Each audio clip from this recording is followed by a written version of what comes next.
السلام عليكم.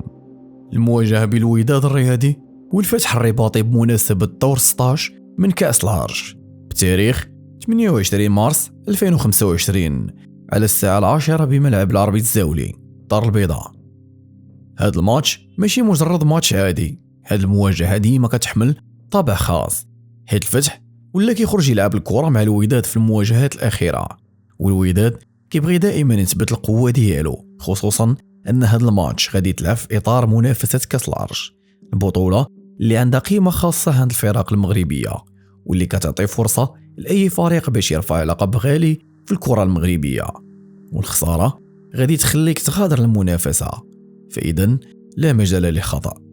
المواجهة جاية في واحد الوقت اللي كل فريق عنده طموحات مختلفة، فالوداد باغي يمشي بعيد في كأس العرش باش يحقق لقب يضيفو لخزانته اللي غاب عليها هذه مدة، واخر لقب ليه كان في 2001. والفتح بغى يبقى باش يأكد على مستواه العالي في هذا الموسم ويرد الدين للوداد اللي حرموا من اللقب في سنوات سابقة ويقصيه من المنافسة، والهدف الأسمى أنه يفوز باللقب. وما نساوش أن الفتح توج بآخر لقب ليه في 2014 وطامع في لقب جديد. المواجهات الأخيرة بين الفريقين في آخر 5 مواجهات مباشرة في 29 يناير 2023 تعادلوا 0-0. في 31 غشت 2023 الفتح غادي يفوز ب2-0. في 7 فبراير 2024 الفتح غادي يفوز ب2-1.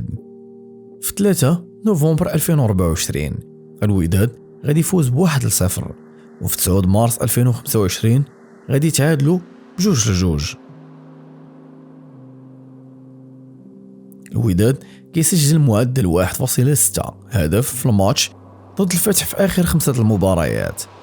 الفتح كيعرف يدافع مزيان حيت حافظ على الشباك ديالو نظيفة ضد الوداد في 2 ديال المقابلات من أصل 5. في آخر 10 مواجهات الوداد ربح 4 والفتح ربح 3 وتعادلوا في 3. وهذه الأرقام كيبينوا أن الفتح فريق عنيد ضد الوداد وديما كيخلق ليه مشاكل، خاصة في الماتشات اللي كتكون في الرباط. ولكن هاد المرة ماتش غادي يكون في كازا، وهنا الوداد عنده أفضلية كبيرة قدام الجمهور ديالو.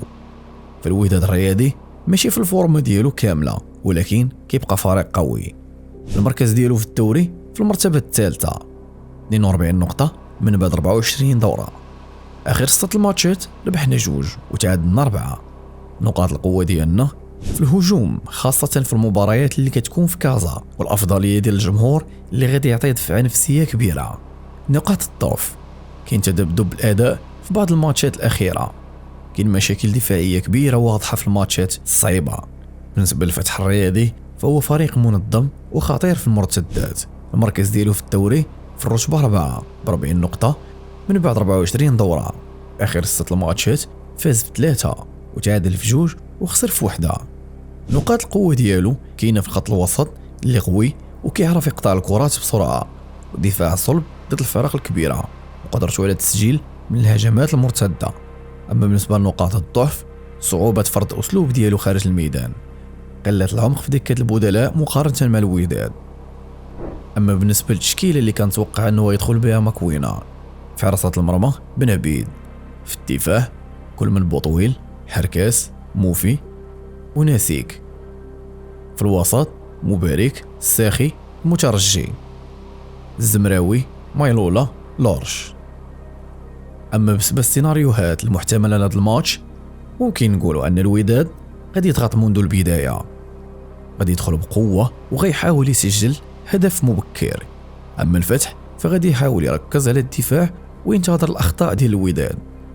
وممكن أن الماتش يكون مغلق تكتيكي، الفريقين غادي يلعبوا بحذر كبير، المباراة غادي تكون متوازنة وغادي تعتمد على تفاصيل صغيرة، أو لا غتكون مفاجأة ديال الفتح، والفتح يدخل بخطة جريئة ويحاول يسجل هدف مبكر، والوداد غادي يلقى صعوبة في اختراق الدفاع ديال الفتح.